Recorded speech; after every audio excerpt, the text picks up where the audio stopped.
চৌরঙ্গী যে কলকাতার খুব প্রাচীন এলাকা সে কথা আপনাদের আগেই একবার বলেছিলাম। এই চৌরঙ্গীর দক্ষিণে ছিল ডিহি বীরজি, আর তারও দক্ষিণে ছিল ডিহি চক্রবেড়িয়া। আজকে দক্ষিণ কলকাতার ভবানীপুরে একটা জায়গার নাম কিন্তু আজও চক্রবেড়িয়া। সম্ভবত কোনো মিষ্টি ফল গাছের নাম ছিল শক্করবেরি, আর সেই থেকেই জায়গার নাম হয়ে যায় চক্রবেড়িয়া। 1768 সালে জর্জ ভ্যানসিটাট এই বীরজিয়া চক্রবেড়িয়া গ্রাম বাৎসরিক 789 টাকায় লিজ নিয়েছিলেন।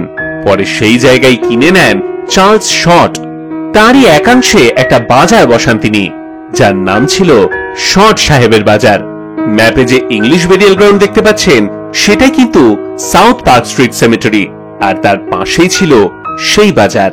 বাজারের পাশ দিয়ে যে রাস্তা তার নামও ছিল শর্ট বাজারে যাওয়ার রাস্তা। আজ সেই রাস্তাই হলো রডন স্ট্রিট।